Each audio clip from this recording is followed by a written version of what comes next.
जय हिंद दोस्तों, स्वागत है आप सभी का आपके अपने YouTube channel GS hub by DS sir में। तो कैसे हो आप लोग? उम्मीद करता हूँ आप सब अच्छे होंगे। साथ ही आज की श्रृंखला में हम देखने वाले हैं एसएससी एमटीएस एग्ज़ाम एनालिसिस 2023। साथ ही आज है 10 मई, लेकिन कल की आपकी क्लास जो नहीं हो पाई थी उसके लिए महत्वपूर्ण क्लास आपके लिए लेकर आए हैं। कल के जो सभी शिफ्टों के प्रश्न थे साथी पूछे गए थे आपसे एसएससी एमटीएस के एग्ज़ाम में, वो सभी का हम विश्लेषण करने वाले हैं और लगभग साथी 50 महत्वपूर्ण प्रश्न रहेंगे। आप सभी से निवेदन है एक बार से दोस्तों में सेशन को शेयर कर देंगे ताकि जो भी विद्यार्थी एसएससी एमटीएस की तैयारी कर रहा है उसके लिए ये क्लास अति महत्वपूर्ण साबित होने वाली है।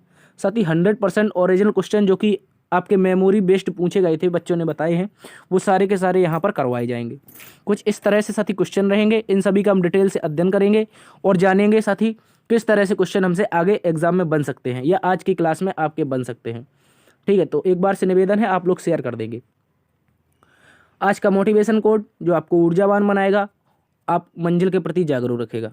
कह रहा है साथी, शिक्षा सबसे शक्तिशाली हथियार है जिसे आप दुनिया को बदलने के लिए उपयोग कर सकते हैं। साथी किसने कहा था? तो याद रखेंगे नेल्सन मंडेला ने कहा था। साथी नेल्सन मंडेला वह व्यक्ति थे जिन्होंने दक्षिण अफ्रीका में काले और गोरे के भेद के खिलाफ लड़ाई लड़ी थी। दक्षिण अफ्रीका में काले और गोरों में बहुत भेद होता था क्योंकि दक्षिण अफ्रीका साथी आपके वहाँ पर मूल निवासी हैं जो वो काले लोग हैं, और वहाँ पर क्योंकि अंग्रेज़ों ने शासन किया था, जो अंग्रेज़ों के लोग वहाँ पर रुके रह गए थे, वो बहुत ज़्यादा भेदभाव करते थे। तो जो नेल्सन मंडेला थे साथी, ये ऐसे पहले व्यक्ति बने थे जो पहले अश्वेत अफ्रीकी राष्ट्रपति थे। कैसे? अश्वेत यानी कि गोरे नहीं थे, ठीक है, यानी कि पहले काले व्यक्ति थे। और नेल्सन मंडेला को दुनिया ने शांति का नोबेल पुरस्कार दिया था। इनको भारत ने भारत रत्न दिया था। बहुत सारे पुरस्कार इनको मिले हैं। साथ ही इन्होंने एक बहुत हथियार, क्योंकि इन्होंने शिक्षा को अपना हथियार बनाया था और गोरों को समझाया था कि हम तुम सब एक हैं। ठीक है, इसी प्रकार से आप शिक्षा एक शक्तिशाली हथियार है जिससे आप दुनिया को बदलने में प्रयोग कर सकते हैं। ठीक है, तो याद रखेंगे शिक्षा जरूरी है आपके लिए। इसी जोश और जुनून के साथ चलते हैं आज के पहले प्रश्न की तरफ। आज का पहला प्रश्न आपसे कह रहा है, हवा अथवा गैस का मापन किसमें किया जाता है? इस तरह से क्वेश्चन आया था साथी, हवा अथवा गैस का मापन किसमें किया जाता है? इसको आप लोग अच्छे से याद रखेंगे। ठीक है, क्या हो गया था? कह रहे हवा और गैस का मापन किसमें किया जाता है, इसको आप लोग अच्छे से याद रखेंगे। बात करेंगे हवा के मापन के लिए, जो वायु होती है इसकी गति मापना है तो हमें एनीमोमीटर का प्रयोग करना पड़ेगा। किसका साथी? इसका मापक होता है, यानी कि मात्रक कह सकते हैं इसको। मात्रक क्या होता है? एनीमोमीटर। इंपॉर्टेंट है, याद रखेंगे। वायु का मात्रक, वायु की गति और दिशा को मापने के लिए किसका प्रयोग करते हैं साथी? एनीमोमीटर का प्रयोग करते हैं। आपने देखा होगा मोटरसाइकिल का जब आप प्रयोग करते हैं, आप भगाते हैं, 40 में जा रही है, 50 में जा रही है, ये सारी की सारी वायु की गति होती है, आपकी गाड़ी की गति नहीं होती है। ठीक है, तो जो एनीमोमीटर लगा है मोटरसाइकिल में आप प्रयोग करते हैं उसकी गति देखते हैं लोग। आजकल के बच्चे बहुत ज़्यादा गाड़ी भगाते हैं, तो याद रखेंगे उसमें क्या लगा होता है? एनीमोमीटर। इस तरह से आप कभी नहीं भूल पाएंगे। ठीक है, तो हवा का मात्रक किस में किया जाता है मापन? एनीमोमीटर में किया जाता है। इसको आप लोग अच्छे से याद रखेंगे। एक क्वेश्चन साथी और आया था जिसमें पूछा था कि आर्द्रता का मापन किस में किया जाता है। इस तरह से क्वेश्चन आया था। एक और क्वेश्चन था, इंपॉर्टेंट है, याद रखेंगे। कह रहा था आर्द्रता का मापन किस में किया जाता है? तो आर्द्रता की बात करें साथी, ये हो जाएगा आपका हाइग्रोमीटर। किसमें? हाइग्रोमीटर में। इंपॉर्टेंट है, याद रखेंगे। हाइग्रोमीटर होता है आर्द्रता का मापन। इंपॉर्टेंट है, याद रखेंगे। ठीक है, चलते हैं अगले प्रश्न की तरफ। साथ ही अगला प्रश्न कह रहा है, आगरा के शीश महल का निर्माण किसने करवाया था? क्वेश्चन आया था कि आगरा का जो शीश महल है इसका निर्माण किसके द्वारा कराया गया था? तो याद रखेंगे जो आगरा का शीश महल है, याद रखेंगे आगरा के लाल किले में स्थित है एक शीश महल। उस शीश महल के निर्माण की बात करें साथी, तो इस शीश महल का निर्माण करवाया था मुगल बादशाह शाहजहां ने। किसने? शाहजहां ने। और याद रखेंगे शाहजहां बहुत सारी बिल्डिंगें बनवाता था, इसलिए इसके शासनकाल को क्या कहते हैं? स्थापत्य कला का स्वर्णकाल कहते हैं। क्या कहते हैं? स्थापत्य कला का स्वर्णकाल। इसको अच्छे से याद रखेंगे, क्वेश्चन पूछा जाता है स्थापत्य कला का स्वर्णकाल किसे कहा जाता है? तो याद रखेंगे मुगल बादशाह जो आपका शाहजहां है इसके शासनकाल को कहा जाता है। जबकि एक क्वेश्चन और बनता है कि चित्रकला का स्वर्णकाल किसे कहते हैं? किसका? चित्रकला का। क्योंकि जो अकबर का बेटा था सलीम, उसका नाम था जहांगीर, और जहांगीर को चित्र बनाना बहुत पसंद था। हमने क्वेश्चन आपको करवाया भी था। इसके दरबार में बहुत सारे चित्रकार रहते थे, इसलिए इसने आगरा में चित्रशाला का भी बनवाई थी। तो इस तरह से चित्रकला का स्वर्णकाल पूछा जाएगा तो जहांगीर हो जाएगा, जबकि स्थापत्य कला का पूछा जाएगा तो शाहजहां हो जाएगा। हालांकि आप लोग याद रखेंगे जो आगरा का लाल किला है ये किसने बनवाया था? तो ये भी आपका अकबर ने बनवाया था। ठीक है, यदि आपको कन्फ्यूजन हो रही है तो एक बार पुनः से देख लेते हैं। देखो, स्थापत्य कला की बात करेंगे हम, स्वर्णकाल कैसे कहा जाता है, शाहजहां के शासनकाल को। यानी ये बिल्डिंगें बहुत बनवाया था, इसने ताजमहल बनवाया था, दिल्ली का लाल किला बनवाया था, और आपकी मोती मस्जिद बनवाई थी। ये सारे के सारे कार्य किसने किए थे, तो याद रखेंगे ये शाहजहां ने किए थे। तो शाहजहां के शासनकाल स्थापत्य कला का। जबकि चित्रकला किसके शासनकाल में प्रयोग की जाती थी, तो वो जहांगीर के। और एक क्वेश्चन और याद रखेंगे, आगरा का लाल किला किसने बनवाया सर, अकबर ने बनवाया। ठीक है, ठीक है, इसको अच्छे से याद रखेंगे। इसके अलावा हम देखेंगे शीश महल के बारे में। तो शीश महल का जो वास्तुकार था वो आसिफ खान था। कौन था, आसिफ खान। शीश महल का निर्माण 1631 में शुरू हुआ था और 1637 में बनकर तैयार हो गया था। इसको आप लोग अच्छे से याद रखेंगे। ठीक है, चलते हैं अगले प्रश्न की तरफ। साथ ही अगला क्वेश्चन आया था शाश्वती सेन। क्या आया था, शाश्वती सेन। शाश्वती सेन का संबंध किससे है, किस लोक नृत्य से है। तो याद रखेंगे जो शाश्वती सेन है साथी, ये भारत की एक मशहूर कथक की नृत्यांगना है। क्या है, भारत की प्रमुख, जो उत्तर भारत का एकमात्र शास्त्रीय नृत्य है, क्या नाम है इसका, कथक। और इस कथक की क्या है, ये मशहूर नृत्यांगना है। याद रखेंगे जो शाश्वती सेन है, इनके गुरु का नाम है पंडित बिरजू महाराज। इंपॉर्टेंट है, याद रखेंगे बिरजू महाराज के बारे में, इनसे क्वेश्चन बनता है और आज क्वेश्चन पूछा भी गया था। इसको हम आगे डिस्कस करेंगे। ठीक है, तो कह रहा है गुरु इनके कौन है, किसके, शाश्वती सेन के। शाश्वती सेन के गुरु हैं साथी बिरजू महाराज। ठीक है, इसको अच्छे से याद रखेंगे। इसके अलावा याद रखेंगे कथक की प्रमुख नृत्यांगनाओं में कौन कौन को याद रखना है आपको याद रखना है सितारा देवी की और नंदिनी सिंह को। ठीक है, सितारा देवी और नंदिनी सिंह को आप लोगों को जरूर याद रखना है। ये किससे संबंधित है, कथक से। ठीक है, देखो यहाँ पर क्वेश्चन कन्फ्यूजन हो रहा है। यदि आपको समझ में क्वेश्चन पूछा गया था शाश्वती सेन, तो आपका हो जाएगा कथक। यदि आपसे पूछा गया था बाला सरस्वती, ठीक है, ये अलग अलग नाम है साथी, ये क्वेश्चन अलग अलग है। बाला सरस्वती यदि पूछा गया है, बाला सरस्वती, तो इनका संबंध हो जाएगा साथी भरतनाट्यम से। किससे, भरतनाट्यम से। इंपॉर्टेंट है, याद रखेंगे भरतनाट्यम से हो जाएगा बाला सरस्वती का। जबकि शाश्वती सेन जो है ये कथक की हैं। ठीक है, तो इसलिए आपको कंफ्यूजन नहीं होना चाहिए। चलते हैं अगले प्रश्न की तरफ। साथ ही अगला प्रश्न कह रहा है निम्नलिखित में से कौन सा नृत्य महाराष्ट्र से संबंधित है। इस तरह से आपको 4 ऑप्शन दिए थे और पूछा था कौन सा नृत्य महाराष्ट्र से संबंधित है। तो याद रखेंगे महाराष्ट्र में कौन कौन से नृत्य मनाए जाते हैं, इनको आप लोग अच्छे से याद रख लेंगे। पहला तो लावड़ी मनाया जाता है, हो सकता है ऑप्शन में हो। दूसरा मनाया जाता है तमाशा, हो सकता है ये भी ऑप्शन में हो। तीसरा मनाया जाता है नकटा और चौथा मनाया जाता है कोली। ठीक है, इन सभी को याद रखेंगे, लावड़ी, तमाशा, नकटा, कोली। लावड़ी, तमाशा, नकटा, कोली, ये 4 लोक नृत्य प्रमुख हैं जो महाराष्ट्र में मनाए जाते हैं। ठीक है, इन्हीं में से कोई ना कोई आपको एक ऑप्शन में दिया होगा, तो उसका राइट आंसर इनमें से कोई हो जाएगा। ठीक है, इसको अच्छे से याद रखेंगे। बात करेंगे महाराष्ट्र के बारे में। ये भी क्वेश्चन आगे अगली शिफ्ट में पूछा गया था कि क्षेत्रफल की दृष्टि से महाराष्ट्र कौन से स्थान पर है, या फिर ऐसा क्वेश्चन आया था कि महाराष्ट्र जनसंख्या के मामले में कौन से स्थान पर है। इस तरह से क्वेश्चन पूछा था, तो हम दोनों के बारे में देखेंगे। देखो, अगर क्षेत्रफल की साथ ही बात करें तो क्षेत्रफल के हिसाब से भारत का तीसरा सबसे बड़ा राज्य हो जाएगा। कौन सा साथी, तीसरा सबसे बड़ा राज्य। क्योंकि याद रखेंगे इसमें क्या होता है, पहले स्थान पर आपका राजस्थान है। कौन है, राजस्थान। ठीक है, और दूसरे स्थान पर है एमपी, किसमें है, क्षेत्रफल में। और तीसरे स्थान पर है महाराष्ट्र और चौथे स्थान पर है उत्तर प्रदेश। ठीक है, ये 4 राज्य हैं क्षेत्रफल की दृष्टि से। जबकि जनसंख्या की बात की जाए तो जनसंख्या में याद रखेंगे दूसरा सबसे बड़ा राज्य है महाराष्ट्र। महाराष्ट्र जो है साथी, कौन सा, महाराष्ट्र जो है आपका, महाराष्ट्र, ये दूसरा सबसे बड़ा है जनसंख्या के मामले में, जबकि क्षेत्रफल में तीसरे मामले में। ठीक है, और जनसंख्या मामले में सर्वाधिक सबसे ज़्यादा कहाँ पर है, तो उत्तर प्रदेश में हो जाएगी। इसको भी याद रखेंगे, ये भी क्वेश्चन आपसे पूछा जा रहा है। चलते हैं अगले प्रश्न की तरफ। अगला प्रश्न पूछा गया था साथी, लवलीना बोरगोहन का संबंध किस खेल से है। क्वेश्चन हमने आपको करवाया था एक दिन पहले, यानी कि परसों की क्लास, कल तो आपकी हो नहीं पाई थी। परसों की क्लास में आपको करवाया था लवलीना बोरगोहन के बारे में। इनको बताया था कि ये भारत की क्या है, बॉक्सर खिलाड़ी है, यानी कि भारत की एक प्रसिद्ध मुक्केबाज खिलाड़ी है। इनका नाम क्या है साथी, याद रखेंगे लवलीना बोरगोहन इनका नाम है।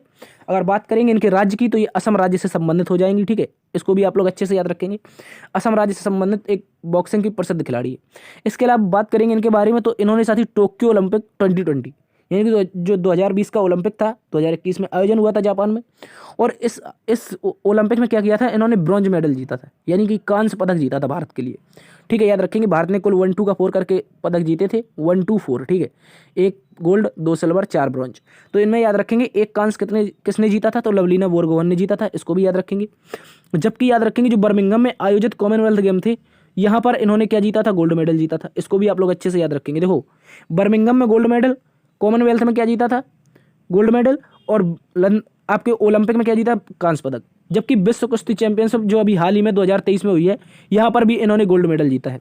ये क्वेश्चन हमने करवाया है आपको। निखत जरीन, स्वीटी बुरा, लवलीना बोरगोहन और नीतू घंघस, ये 4 खिलाड़ी हैं जिन्होंने विश्व बॉक्सिंग चैंपियनशिप, माफी चाहेंगे यहाँ पर मिस टाइपिंग है, कुश्ती चैंपियनशिप लिखा है। ठीक है, यहाँ पर आप लिख लेंगे बिक्स बॉक्सिंग चैंपियनशिप में इन्होंने क्या जीता है। ये 4 खिलाड़ियाँ हैं, 4 खिलाड़ी हैं अपनी देश की, 4 बच्चे हैं। इन्होंने क्या जीता है साथी, इन्होंने जीता है आपके गोल्ड मेडल। ठीक है, इसको अच्छे से याद रखेंगे। तो लवलीना बोरगोहन के बारे में याद रखेंगे। ये किस खेल से संबंधित हो जाएंगे साथी, मुक्केबाजी से। ठीक है, चलते अगले प्रश्न की तरफ। अगला प्रश्न कह रहा है साथी वायुमंडल की सबसे ठंडी परत कौन सी होती है। तो बात करेंगे वायुमंडल की सबसे ठंडी परत के बारे में। तो इसको हम आगे चलकर आपको दिखाएंगे किस प्रकार से 5 परतों में विभाजित है, इसको भी आप डिटेल से देखेंगे। ठीक है, हालांकि इसको याद रख लेंगे। ठंडी परत के बारे में बात करी जाए तो साथी मध्यमंडल हो जाएगा। क्या हो जाएगा, मध्यमंडल। ठीक है, ये सबसे ठंडी परत होती है। जबकि वायुमंडल की सबसे गर्म परत की बात की जाए साथी तो ये हो जाती है आपकी आयनमंडल। ठीक है, वायुमंडल में कुल 5 प्रकार की परतें पाई जाती हैं। इनमें से एक होती है आयनमंडल, और इसी आयनमंडल या फिर कह सकते हैं इसको तापमंडल, ये सबसे गर्म होती है। ठीक है, जबकि ठंडी कौन सी होती है, तो मध्यमंडल होती है। इसको आप लोग अच्छे से याद रखेंगे। ठीक है, देखो यहाँ पर वायुमंडल के बारे में कुछ देख लेते हैं। जैसे हो जाएगा सबसे पहले आपका ट्रोपोस्फियर यानी कि क्षोभ मंडल। क्या हो जाएगा साथी, सबसे पहले हो जाएगा क्षोभ मंडल। ठीक है, और क्षोभ मंडल में क्या होता है, आपकी मानसूनी घटनाएं होती हैं। इसको आप लोग अच्छे से याद रखेंगे। इसके अलावा आप याद रखेंगे स्ट्रेटोस्फियर यानी कि समताप मंडल। क्या हो जाएगा, समताप मंडल हो जाएगा। इसको भी आप लोग अच्छे से याद रखेंगे। समताप मंडल हो जाएगा। ठीक है, इसको याद रखेंगे। तो समताप मंडल में क्या होता है, ये देखो यहाँ पर दिखाई दे रहा है आपको, जहाज उड़ रहे हैं। ठीक है, जहाज उड़ रहे हैं तो कहाँ पर हो जाएंगे, समताप मंडल। इसके अलावा बात करेंगे मीजोस्फीयर की। मीजोस्फीयर का मतलब होता है साथी मध्यमंडल, और साथी यही मध्यमंडल ऐसा स्थान है जहाँ क्या है, सबसे अधिक ठंड है। ठीक है, सबसे अधिक ठंड है। यहाँ पर यदि कोई वस्तु जाती है तो बर्फ बन जाती है। इसीलिए आपने देखा होगा जब रॉकेट ऊपर जाते हैं, मध्यमंडल से होकर गुजरते हैं, तो उनमें से जो उसका उत्सर्जन होता है, उसकी जो ऊर्जा होती है वो किस में कन्वर्ट हो जाती है, आपके बर्फ में कन्वर्ट होती है, यानी फॉग में कन्वर्ट हो जाती है। तो जहाज के पीछे अपन क्या कहते हैं, रॉकेट जा रहा है, उसके पीछे क्या निकल रहा है, धुआं निकल रहा है। तो इस तरह से जब मीजोस्फीयर से रॉकेट गुजरता है तो वहाँ पर उसका धुआं निकलता है। ठीक है, याद रखेंगे। और इसके बाद बात करेंगे थर्मोस्फीयर यानी कि इसी को कहते हैं तापमंडल। क्या कहते हैं साथी, तापमंडल कहते हैं, या फिर इसी को हम कहते हैं आयनमंडल। ठीक है, क्या कहते हैं, आयनमंडल। इसको आप लोग अच्छे से याद रखेंगे, आयनमंडल। ठीक है, इसके बारे में बात की जाए साथी तो यहाँ पर आपको यदि दिख रहा है तो आग दिखाई दे रही, तो ये कैसा हो जाएगा, सबसे गर्म हो जाएगा। इसके अलावा होता है एक्सोस्फीयर। एक्सोस्फीयर का मतलब होता है साथी बहिर्मंडल। क्या होता है, बहिर्मंडल। ठीक है, बहिर्मंडल। इसको भी आप लोग अच्छे से याद रखेंगे। देखो यदि आप ट्रोपोस्फीयर में जाएंगे तो क्या होगा, ताप आपका घटेगा, माफी चाहेंगे। यहाँ पर देखो आप लोग इसको देख लेंगे। देखो ट्रोपोस्फीयर में जाएंगे तो ताप घटेगा, फिर समताप मंडल में घटेगा, फिर उसके अलावा मीजोस्फीयर में बिल्कुल घट जाएगा। उसके अलावा मीजोस्फीयर के बाद जब आगे निकल जाएंगे यानी मध्यमंडल के आगे निकल जाएंगे तो फिर गर्मी, फिर गर्मी, फिर गर्मी मिलती चली जाएगी आपको। ठीक है, इस तरह से याद रखेंगे। चलते हैं अगले प्रश्न की तरफ। इसको आप लोग अच्छे से याद रख लेंगे। ठीक है, चाहो तो स्क्रीनशॉट ले सकते हो इसका। कह रहा है साथी जिम कॉर्बेट राष्ट्रीय उद्यान कहाँ पर स्थित है। क्या कह रहा है, जिम कॉर्बेट राष्ट्रीय उद्यान कहाँ पर स्थित है। ये क्वेश्चन हमने आपको करवाया है, ये क्वेश्चन बार बार पूछा जा रहा है आपसे, तो इसलिए इंपॉर्टेंट है, याद रखेंगे। बात करेंगे जिम कॉर्बेट नेशनल पार्क की। ये भारत का पहला राष्ट्रीय उद्यान है, इसको भी याद रखेंगे। कैसा है, तो भारत का पहला राष्ट्रीय उद्यान है। इसके अलावा इसकी स्थापना की बात की जाए तो 1936 में की गई थी। देखो कहीं कहीं इसका उल्लेख 1935 मिलता है, लेकिन आपको याद रखना है जो एनसीईआरटी मानता है 1936। ठीक है, तो जिम कॉर्बेट राष्ट्रीय उद्यान की स्थापना 1936 में की गई थी। तब इसका नाम क्या था, तब इसका नाम था साथी हैली राष्ट्रीय उद्यान, क्योंकि अंग्रेजों का हम पे राज था, तो इस समय क्या हो जाएगा, अंग्रेज अपने हिसाब से नाम रखते थे इसका। ठीक है, तो हैली राष्ट्रीय उद्यान हो जाएगा इसका नाम उस समय। इसके अलावा वर्तमान की बात की जाए, वर्तमान में साथी इसका नाम है रामगंगा नेशनल पार्क। क्या हो जाएगा, हाल ही में उत्तराखंड सरकार ने इसका नाम बदल दिया है, जिम कॉर्बेट से क्या कर दिया है, रामगंगा नेशनल पार्क। इसको याद रखेंगे। और साथ ही ये उत्तराखंड के नैनी जिले में स्थित है। कहाँ पर, उत्तराखंड के नैनीताल जो जिला है यहाँ पर स्थित है। ठीक है, और इसके अलावा जो आपका 1972 में टाइगर प्रोजेक्ट आया था 1972 का, इसके तहत पहला टाइगर रिजर्व कौन बना था, तो भी याद रखेंगे, ये जिम कॉर्बेट राष्ट्रीय उद्यान ही बना था। ठीक है, चलते अगले प्रश्न के, इसके बारे में अच्छे से याद रखेंगे। कहाँ पर है, तो उत्तराखंड में। कहाँ पर, नैनीताल में। अगला प्रश्न कह रहा है कोशिका भित्ति का मुख्य कार्य क्या होता है। बात करेंगे कोशिका भित्ति के बारे में, इसका कार्य क्या होता है। तो याद रखेंगे जो कोशिका भित्ति है इसका मुख्य कार्य होता है, जो कोशिका होती है इसको कोशिका का आकार प्रदान करना। ठीक है, कोशिका का आकार प्रदान करना कोशिका भित्ति का मुख्य कार्य होता है। इसके अलावा जो प्रोटोप्लाज्म होते हैं, इन प्रोटोप्लाज्म की भी रक्षा करता है। ठीक है, इसको याद रखेंगे। तो कोशिका भित्ति का मुख्य कार्य हो जाएगा कोशिका को आकार प्रदान करना और प्रोटोप्लाज्म की रक्षा करना। इसके अलावा बात करेंगे कोशिका भित्ति पाई कहाँ पर जाती है, तो याद रखेंगे जो पादप कोशिकाएं होती हैं, जो पादप कोशिकाएं होती हैं उनमें कोशिका झिल्ली के चारों ओर एक परत होती है, इसको कहते हैं कोशिका भित्ति। क्या कहते हैं, जो पादप कोशिकाएं होती हैं उनमें कोशिका झिल्ली होती है, जो उसके चारों ओर एक परत होती है, उसको क्या कहते हैं, उसको कहते हैं कोशिका भित्ति। ठीक है, इसको अच्छे से याद रखेंगे। चलते हैं अगले प्रश्न की तरफ। अगला प्रश्न कह रहा है साथी रामचंद्र पांडुरंग ने 1867 में किस समाज की स्थापना की थी। इस तरह से क्वेश्चन आया था, कह रहा है रामचंद्र पांडुरंग ने 1867 में किसकी स्थापना की थी। इंपॉर्टेंट क्वेश्चन है, इसको आप लोग अच्छे से याद रखेंगे। तो बात करेंगे रामचंद्र पांडुरंग के बारे में। 1867 में क्या किया था इन्होंने की थी साथी प्रार्थना समाज की स्थापना। किसकी? प्रार्थना समाज की स्थापना। और कहाँ पर की थी? तो याद रखेंगे महाराष्ट्र में। ठीक है, महाराष्ट्र में की थी, इसको याद रखेंगे। महाराष्ट्र में कहाँ पर? तो बम्बई में। उस समय मुंबई का नाम हुआ करता था बम्बई। ठीक है, इसको याद रखेंगे। प्रार्थना समाज की स्थापना 1867, रामचंद्र पांडुरंग। और इस दौरान जब ये समाज की स्थापना हो रही थी तो इनकी सहायता किसने की थी? महादेव गोविंद रानाडे।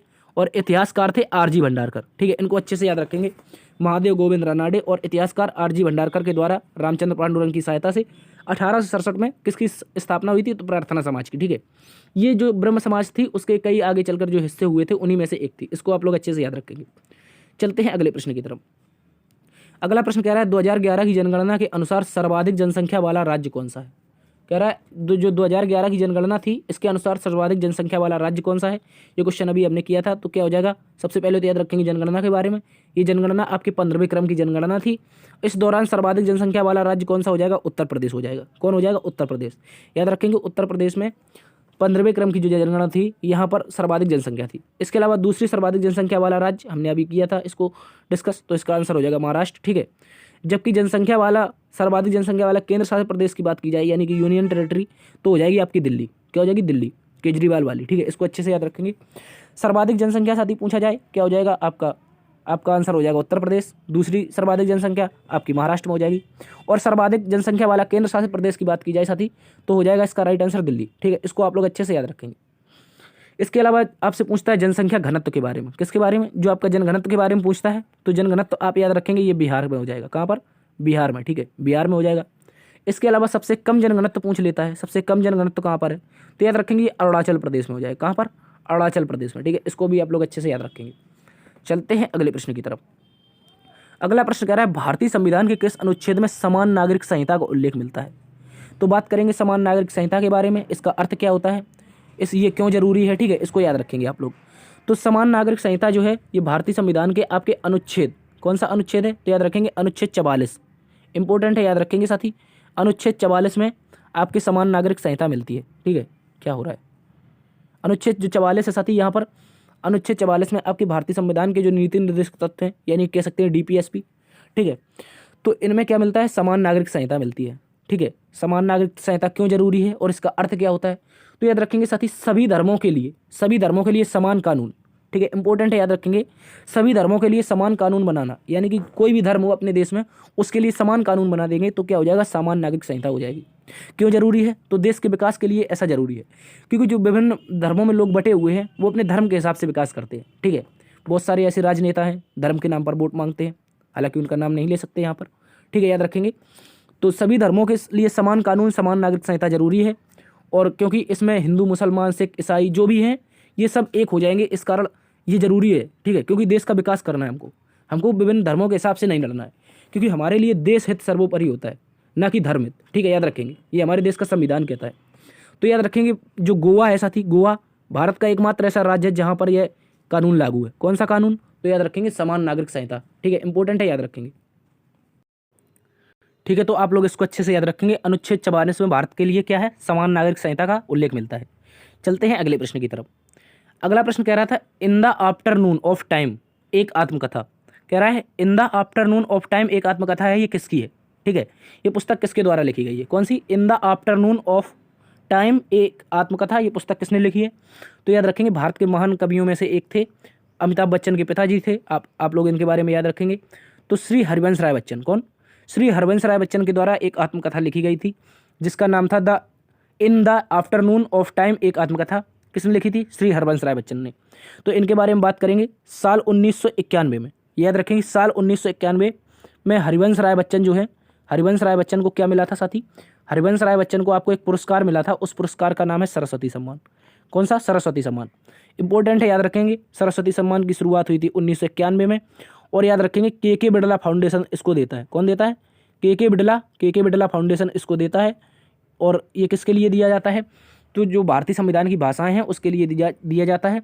अनुसूची 8 की जो भाषाएं हैं उसमें जिसका उल्लेख मिलता है, उन्हीं भाषाओं की जो सर्वश्रेष्ठ रचना होती है उसके लिए दिया जाता है। तो हरिवंश राय बच्चन को पहला दिया गया था, इसको याद रखेंगे। और वर्तमान में बात की जाए तो शिवशंकरी जी को दिया गया है। किसको? शिवशंकरी को। शिवशंकरी कहाँ के हैं? तो याद रखेंगे तमिलनाडु के हैं। और इसके अलावा इनकी जो पुस्तक है सूर्यवंशम। कौन है? सूर्यवंशम 2023 के लिए याद रखेंगे 32वां दिया गया है, ठीक है, याद रखेंगे 33वां है शायद, ठीक है, इसको देख लेंगे। 2023 के लिए सरस्वती सम्मान मिला है, ये शिवशंकरी को मिला है, सूर्यवंशम इनकी क्या है, कृति है, ठीक है, इंपॉर्टेंट है, याद रखेंगे। चलते हैं अगले प्रश्न की तरफ। अगला प्रश्न कह रहा है जहांगीर की आत्मकथा किसके द्वारा लिखी गई थी। देखो बात की जाए आत्मकथा की, तो आत्मकथा एक ऐसी पुस्तक होती है जो स्वयं लेखक लिखता है, ठीक है। जैसे मैं लेखक हूँ और मैं कोई चीज़ लिख रहा हूँ अपनी अपने बारे में, तो वो क्या कहलाएगी, आत्मकथा। तो हम ही तो लिखेंगे उसके बारे में। लेकिन यहाँ पर इसका एक क्वेश्चन अलग से पूछा है उसने, एसएससी ने, क्योंकि इसको जहांगीर पूरा नहीं कर पाया था।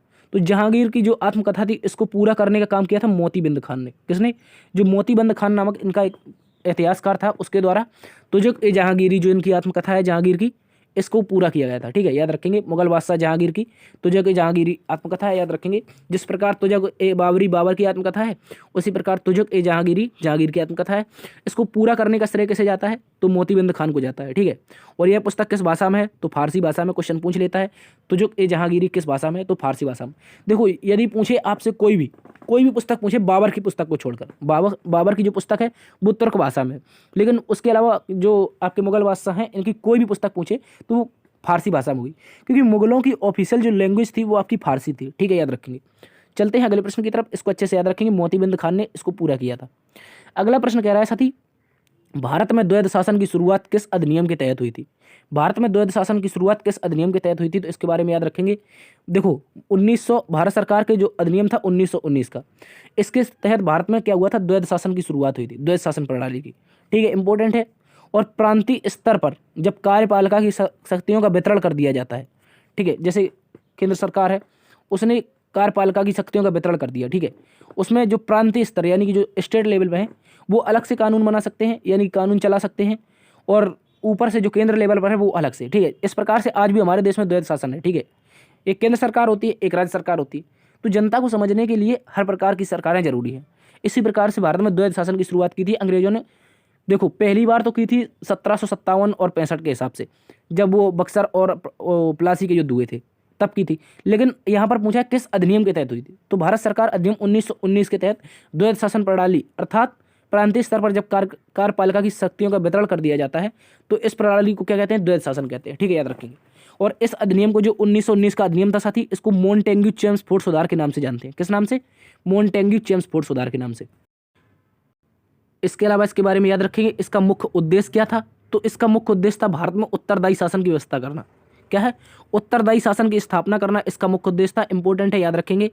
कौन सी, उत्तरदायी शासन की स्थापना करना, ठीक है, मोंटेग्यू चेम्सफोर्ड एक्ट का, क्योंकि चेम्सफोर्ड उस समय भारत का वायसराय था और जो मोंटेग्यू था ये क्या था, भारत का सचिव था, इसीलिए मोंटेग्यू चेम्सफोर्ड एक्ट आया था 1919 में। इसी में भारत सरकार ने क्या किया था, द्वैध शासन की शुरुआत की थी, ठीक है, इंपॉर्टेंट है, याद रखेंगे। चलते हैं अगले प्रश्न की तरफ। अगला क्वेश्चन आपसे पूछा है कि सिलिकॉन वैली कहाँ पर स्थित है। इंपॉर्टेंट क्वेश्चन है, इसके बारे में याद रखेंगे। कह रहा है सिलिकॉन वैली कहाँ पर स्थित है, ये इंपॉर्टेंट क्वेश्चन बन जाता है। क्यों, क्योंकि इसके बारे में क्वेश्चन अक्सर पूछा जाता है और इस क्वेश्चन को हम इस तरह से लेते हैं कि शायद कोई घाटी होगी। वैली का मतलब क्या होता है, घाटी होता है, तो हमें लगता है कि कोई घाटी होगी। हालांकि हम क्वेश्चन आंसर तो याद रख लेते हैं कि अमेरिका के कैलिफोर्निया में, जबकि भारत के बेंगलुरु में है, लेकिन साथी ऐसा नहीं है, यहाँ पर कोई घाटी नहीं होती। सिलिकॉन वैली का मतलब है साथी जहाँ पर भारत की प्रमुख IT कंपनियाँ, भारत की नहीं बल्कि विश्व की कोई भी कंपनी हो, जैसे अपने देश भारत में बेंगलुरु में है बहुत सारी IT कंपनियाँ, का मतलब है इंडस्ट्रियल जो आपके काम करती हैं इंडस्ट्री के क्षेत्र में और एजुकेशन के क्षेत्र में, कोई भी कंपनी हो, वो जो कंपनियों का मुख्यालय होता है जहाँ पर, जैसे भारत में बहुत सारी कंपनियां हैं आपकी, जैसे वाईजूज हो गया, इसके अलावा अनअकैडमी हो गया, ये शिक्षा के क्षेत्र की बात कर रहा हूँ मैं। इसके अलावा और भी कंपनियां हैं जो स्टार्टअप हैं, इनके जो हेड क्वार्टर होते हैं वो एक किसी शहर में स्थित कर दिए जाएं। तो जो प्रमुख IT कंपनियां होती हैं उनके हेड क्वार्टर किसी शहर में स्थापित कर दिए जाएं तो उसको कहने लगते हैं सिलिकॉन वैली। क्या कहने लगते हैं साथी, सिलिकॉन वैली। इंपॉर्टेंट क्वेश्चन है, इसको याद रखेंगे, ठीक है। इसी प्रकार से जो आपका फेसबुक है, इसके अलावा व्हाट्सअप है, हालांकि अब तो ये एक हो चुके हैं। इसके अलावा आपका इंस्टाग्राम है, ये सारे के सारे एक हैं, ठीक है, मेटा के प्रोडक्ट है। इंस्टाग्राम, फेसबुक, व्हाट्सअप और माइक्रोसॉफ्ट, इसके अलावा गूगल है, ये जितनी भी सारी कंपनियां हैं इनके जो हेड क्वार्टर हैं वो अमेरिका के कैलिफोर्निया प्रांत में। कहाँ पर, कैलिफोर्निया प्रांत में। तो यही कारण है कि अमेरिका के जो कैलिफोर्निया प्रांत है इसको क्या कहते हैं, सिलिकॉन वैली कहते हैं। इंपॉर्टेंट है, याद रखेंगे साथी। सिलिकॉन वैली का मतलब नहीं है कि कोई घाटी है, यहाँ पर ऐसा है कि जो प्रमुख कंपनियां हैं, IT कंपनियां हैं, इन IT कंपनियों का जो मुख्यालय होते हैं एक किसी एक शहर में स्थित कर दिए जाएं बहुत सारी कंपनियों के हेडक्वार्टर या फिर उनका कार्यभार जो होता है, तो इसी प्रकार से उस स्थान को क्या कहने लगते हैं, सिलिकॉन वैली। क्योंकि आपको पता होगा हमारे जो जो आपके टेक्निकल ग्लिच जितने भी आ रहे हैं, अपना फ़ोन है, आपके लैपटॉप होता है या फिर आपका कंप्यूटर होता है, उनकी जो हार्ड डिस्क वगैरह बनी होती हैं, ये सारी की सारी किसकी बनी हुई, सिलिकॉन की बनी होती है। इसी प्रकार जितनी आईटी के क्षेत्र में विकास होगा वो सारा का सारा सिलिकॉन से होता है। तो इसी प्रकार से जब उनके जहाँ पर हेडक्वार्टर बनाए दिए जाते हैं तो वहाँ पर क्या कहते हैं, सिलिकॉन वैली कहते हैं।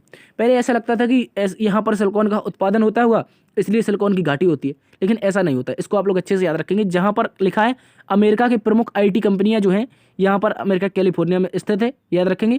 इसी प्रकार इसे क्या कहते हैं, सिलिकॉन वैली कहते हैं। उसी प्रकार भारत की जो प्रमुख आईटी कंपनियां हैं वो बेंगलुरु में स्थित है, इस कारण बेंगलुरु को भारत का सिलिकॉन वैली कहते हैं। ठीक है, याद रखेंगे। चलते हैं अगले प्रश्न की तरफ। अगला प्रश्न कह रहा था निम्नलिखित में से कौन सा राज्य म्यांमार से सीमा नहीं बनाता है। ठीक है, इस तरह से क्वेश्चन आया था।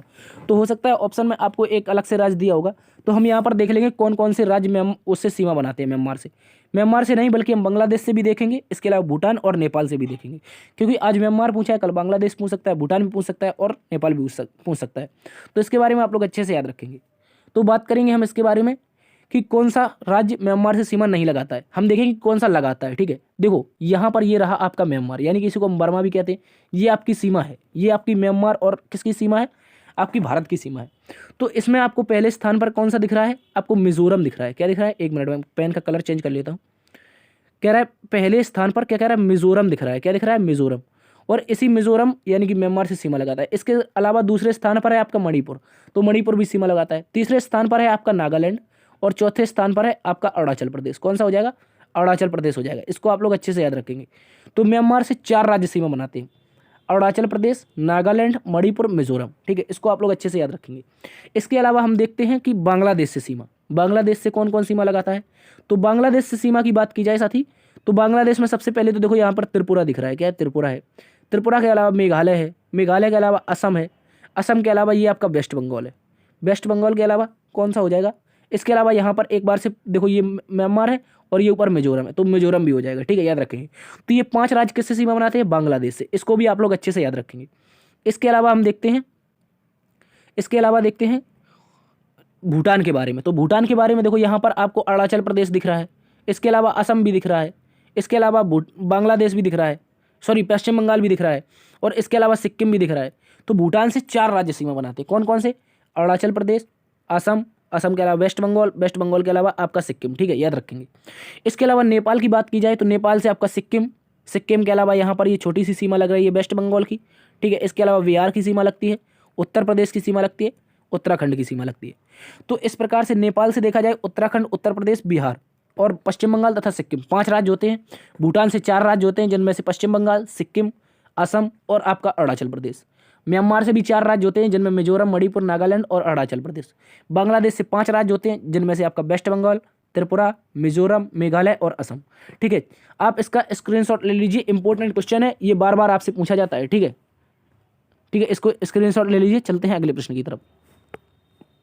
अगला प्रश्न कह रहा है लोकसभा के पीठासीन अधिकारी को क्या कहा जाता है। क्वेश्चन आया है कि लोकसभा का जो पीठासीन अधिकारी होता है इसको क्या कहा जाता है। तो बात करेंगे लोकसभा के पीठासीन अधिकारी के बारे में।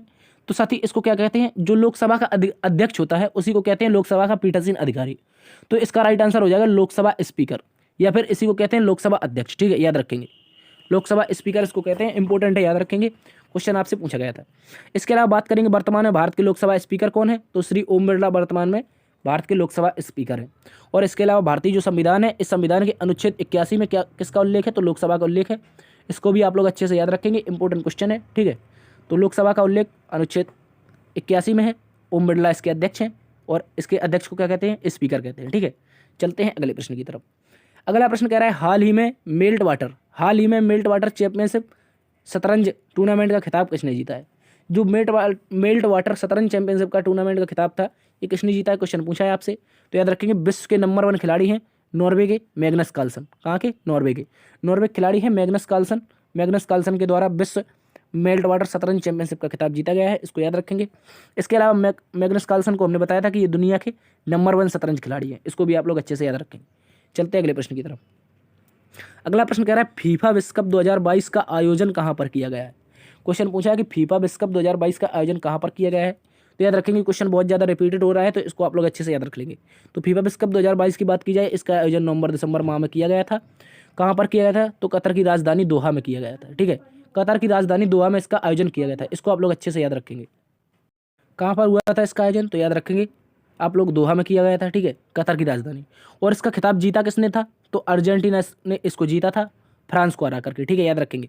और अर्जेंटीना तीसरी बार विश्व कप का खिताब जीता है। ठीक है, इसके अलावा अर्जेंटीना के कप्तान की बात की जाए तो अर्जेंटीना के कप्तान है आपके लियोनेल मेसी। और इन्हें हाल ही में, अभी कल की ही रिपोर्ट है कि इनको वर्ष 2022 के लिए सर्वश्रेष्ठ फुटबॉल प्लेयर का खिताब भी मिला है। ठीक है, सर्वश्रेष्ठ अवार्ड पूछा जाए विश्व कप का किसे दिया गया था, तो ये भी लियोनेल मेसी को दिया गया था। ठीक है, इसको भी आप लोग अच्छे से याद रखेंगे। चलते हैं अगले प्रश्न की तरफ। अगला प्रश्न कह रहा है जीएसटी बिल। जीएसटी बिल को कितने स्लैब में बांटा गया है? क्वेश्चन पूछा है जीएसटी बिल को कितने स्लैब में बांटा गया है। तो बात करेंगे जीएसटी बिल की, तो सबसे पहले भारत के वित्त मंत्री की बात कर लेते हैं, जो कि वर्तमान में कौन है? निर्मला सीतारमण है।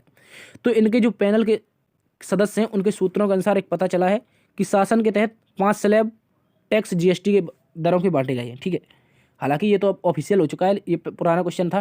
ठीक है, तो याद रखेंगे 5 स्लैबों में जीएसटी को बांटा गया है। और अभी हाल ही में सूत्रों से ये भी पता चला है, जो आपका 5% और 12% है, इसको सरकार बढ़ाकर करना चाहती है 6%, 13%। ठीक है, यानी कि 1% आपसे ब्याज और बढ़ाना चाहती है जीएसटी का। तो जो 5%, 12% वाले हैं, उनको 6%, 13% अब हो सकता है देना पड़े, ये ऐसा माना जा रहा है अभी, हालांकि ऑफिशियल घोषणा नहीं हुई है। तो इसके अलावा बात करें कौन कौन सी 5 दरें हैं, जिनमें सबसे पहले आपका हो जाएगा 0%। इसका कोई महत्व ही नहीं है, लेकिन इसको याद रखना है क्योंकि 5 स्लैब है। इसके अलावा 5%, 12%, 18% और 28%। ठीक है, ये कुल मिलाकर के 5 प्रकार की जीएसटी के क्या है? स्लैब हैं, जिनमें से 0, 5, 12, 18, 28। ठीक है, इंपॉर्टेंट है, याद रखेंगे। इसके अलावा 101वें संविधान संशोधन अधिनियम 2016 के तहत, 101वां संविधान संशोधन अधिनियम 2016 के तहत 1 जुलाई 2017 को जीएसटी को पूरे भारत में लागू किया गया था। पूरे भारत में जीएसटी को 1 जुलाई 2017 को लागू किया गया था। इसको भी आप लोग अच्छे से याद रखेंगे। इसके अलावा साथ ही एक चीज़ और याद रखेंगे यहाँ पर, कि जो जीएसटी है उसको सबसे पहले किसने लागू किया था? तो असम राज्य ने लागू किया था। किसने? असम ने। लेकिन विश्व में सबसे पहले किसने लागू किया था? तो फ्रांस ने लागू किया था। ये घटना थी 1954 की। ठीक है, इसको याद रखेंगे। 1954 में फ्रांस ने, जबकि भारत में पहली बार असम ने। इंपॉर्टेंट है, याद रखेंगे। चलते हैं अगले प्रश्न की तरफ। अगला प्रश्न कह रहा है कौन सा प्रतिबंध नहीं होगा, प्रतिबिंब होगा। ठीक है, माफी चाहेंगे, यहाँ पर मिसटाइपिंग है। कौन सा प्रतिबिंब पर्दे पर नहीं उतारा जा सकता है? कौन सा प्रतिबिंब पर्दे पर नहीं उतारा जा सकता है? इंपॉर्टेंट क्वेश्चन है, याद रखेंगे। जिस प्रतिबिंब को पर्दे पर प्राप्त नहीं किया जा सकता है उसे आभासी प्रतिबिंब कहते हैं। क्या कहते हैं? आभासी प्रतिबिंब। यानी कि इसी को कभी कभी ऑप्शन में लिख के देगा आपको काल्पनिक। क्या देगा? काल्पनिक। ये ऐसे प्रतिबिंब होते हैं साथी, ये कभी भी पर्दे पर नहीं उतर सकते। ठीक है, तो याद रखेंगे आभासी जो प्रतिबिंब होते हैं ये पर्दे पर नहीं उतारे जा सकते। याद रखेंगे अवतल दर्पण में एक प्रतिबिंब बनता है जब वस्तु फोकस और ध्रुव के बीच होती है। अवतल दर्पण के द्वारा एक प्रतिबिंब बनता है जिसका प्रतिबिंब वास्तविक, आभासी और सीधा होता है। ठीक है, अवतल दर्पण में और प्रक्रियाएं जो होती हैं उसमें सारे के सारे प्रतिबिंब उल्टे बनते हैं। ठीक है, इसके अलावा लेकिन एक प्रक्रिया होती है जिसमें जब वस्तु फोकस और ध्रुव के बीच होती है तो इसमें प्रतिबिंब बनता है कौन सा? वास्तविक और आभासी। ठीक है, मैंने एक दिन आपको कराया था, शायद आप पुराने स्टूडेंट हैं तो आपको पता होगा, मैंने एक बार आपको चित्र बनाकर बताया था। ठीक है, चलते हैं अगले प्रश्न की तरफ। इसको अच्छे से याद रखेंगे। आभासी प्रतिबिंब कभी भी पर्दे पर नहीं उतारे जा सकते। अगला प्रश्न कह रहा है भारत सरकार की मुद्रा योजना में एम से क्या तात्पर्य, यानी कि एम का अर्थ क्या है? तो याद रखेंगे मुद्रा योजना कुछ इस तरह से थी, इसको याद रखेंगे। इसके बारे में क्या था? तो याद रखेंगे मुद्रा के बारे में था माइक्रो यूनिट डेवलपमेंट रेफाइनेंस और एजेंसी। ठीक है, इसको इंपॉर्टेंट है, याद रखेंगे। Micro unit development refinance agency. ठीक है, इंपॉर्टेंट है। इसकी शुरुआत कब हुई थी? तो याद रखेंगे 8 अप्रैल 2015 को साथ ही इसकी शुरुआत की गई थी। इंपॉर्टेंट क्वेश्चन है। प्रधानमंत्री मुद्रा योजना की शुरुआत 8 अप्रैल 2015 को हुई थी। इसमें एम का तात्पर्य क्या है? तो इसका राइट आंसर हो जाएगा माइक्रो। ठीक है, क्या हो जाएगा? माइक्रो। इसको भी आप माइक्रो। ठीक है, माइक्रो हो जाएगा। इंपॉर्टेंट है, इसको आप लोग अच्छे से याद रखेंगे। Micro units development refinance agency, इसका पूर्ण रूप होता है। शुरुआत 8 अप्रैल 2015। चलते हैं अगले प्रश्न की तरफ। अगला प्रश्न कह रहा है बिरजू महाराज को कौन सा पुरस्कार दिया गया था? क्वेश्चन आया था कि पंडित बिरजू महाराज को कौन सा पुरस्कार दिया गया था। तो बात करेंगे पंडित बिरजू महाराज के बारे में। तो वर्ष 1986 में, कब साथी? वर्ष 1986 में पंडित बिरजू महाराज को पद्म विभूषण से सम्मानित किया गया था। किससे? वर्ष 1986 में पंडित बिरजू महाराज को पद्म विभूषण से सम्मानित किया गया था। इसको आप लोग अच्छे से याद रखेंगे। इसके अलावा भारत के शास्त्रीय नृत्य कथक के प्रमुख कलाकार हैं, इसको आप याद रखेंगे, अभी हमने बताया था 730 इनके ये गुरु भी हैं। और कथक नृत्य को एकमात्र शास्त्रीय नृत्य है भारत का या उत्तर भारत का, याद रखेंगे, भारत का नहीं उत्तर भारत का, उत्तर भारत का कथक एकमात्र शास्त्रीय नृत्य है, इसको भी आप लोग अच्छे से याद रखेंगे, जिसका जन्म उत्तर प्रदेश की राजधानी लखनऊ में हुआ था। ठीक है, चलते हैं अगले प्रश्न की तरफ। अगला प्रश्न कह रहा है किसकी अध्यक्षता में पूर्ण स्वराज की मांग की गई थी? किसकी अध्यक्षता में कांग्रेस ने पूर्ण स्वराज की मांग की थी? इस तरह से क्वेश्चन आया था, तो याद रखेंगे 1929 में कांग्रेस का लाहौर में अधिवेशन हो रहा था साथी। इस दौरान पंडित जवाहरलाल नेहरू कांग्रेस की अध्यक्षता कर रहे थे। कौन कर रहा था? तो याद रखेंगे पंडित जवाहरलाल नेहरू कांग्रेस की अध्यक्षता कर रहे थे और इन्होंने पूर्ण स्वराज का ब्यौरा तैयार किया था और याद रखेंगे पूर्ण स्वराज की मांग की थी। और 26 याद रखेंगे 26 जनवरी 1930 26 जनवरी 1930 को भारत को आज़ाद कराने की बात भी कही थी इस दौरान। ठीक है, याद रखेंगे। यह कांग्रेस का कौन सा अधिवेशन था? इस तरह से क्वेश्चन अब पूछे जाने लगे हैं। ठीक है, तो याद रखेंगे 45वें क्रम का अधिवेशन था। कौन सा? 45वें क्रम का अधिवेशन था, इंपॉर्टेंट है, याद रखेंगे। चलते हैं अगले प्रश्न की तरफ। अगला प्रश्न कह रहा है सुब्बा लक्ष्मी को भारत रत्न कब दिया गया था? इस तरह क्वेश्चन आया था, तो सुब्बा लक्ष्मी के बारे में बात करेंगे साथी। ये भारत के एक प्रसिद्ध संगीतज्ञ हैं, बतौर कर्नाटक कलाकार इन्होंने इसकी शुरुआत की थी, लेकिन आगे चलकर पूरे भारत में फेमस हो चुकी थी। सुब्बा लक्ष्मी की बात की जाए साथी, इनको वर्ष 1998 भारत सरकार के सर्वोच्च नागरिक सम्मान से इनको सम्मानित किया गया है। ठीक है, याद रखेंगे। भारत की पहली महिला हैं, संगीतज्ञ हैं, जिन्हें क्या मिला था साथी? 1998 में भारत रत्न मिला था। ठीक है, इसके बाद 2001 में आपके लता मंगेशकर जी को भी दिया गया था, इसको भी याद रखेंगे। तो सुब्बा लक्ष्मी की बात की जाए 1998 में भारत का सर्वोच्च नागरिक सम्मान भारत रत्न दिया गया था। इसके अतिरिक्त 1974 में, ये याद रखेंगे, इंपॉर्टेंट है साथी, एशिया का नोबेल कहे जाने वाले पुरस्कार रेमन मैग्सेसे पुरस्कार, कौन सा? रेमन मैग्सेसे पुरस्कार से इन्हें सम्मानित किया गया था। ये भी याद रखेंगे आप लोग। सुब्बा लक्ष्मी को 1974 में रेमन मैग्सेसे पुरस्कार दिया गया था, जबकि 1998 में क्या मिला था? भारत रत्न। इसको आप लोग अच्छे से याद रखेंगे। तो ये थी साथी कल की क्लास। उम्मीद करता हूँ आज आपको इस क्लास का एनालिसिस पसंद आया होगा। हो सकता है ये क्लास आज आपके लिए इंपॉर्टेंट साबित हो, इसलिए आपसे निवेदन है एक बार से सेशन को लाइक कर दीजिए, दोस्तों में सेशन को शेयर करिए। यदि चैनल पर नए हैं तो आपसे निवेदन है, अभी आपने सब्सक्राइब नहीं किया है तो हम 600 के करीब हैं, इसलिए आप सब्सक्राइब जरूर कर लीजिए। ठीक है, देखते रहिए GS बाय DS सर। बड़ों का सम्मान करना, छोटों को प्यार देना। मिलते हैं शाम को अगली वीडियो में, तब तक के लिए अपना ख्याल भी रखना। जय हिंद।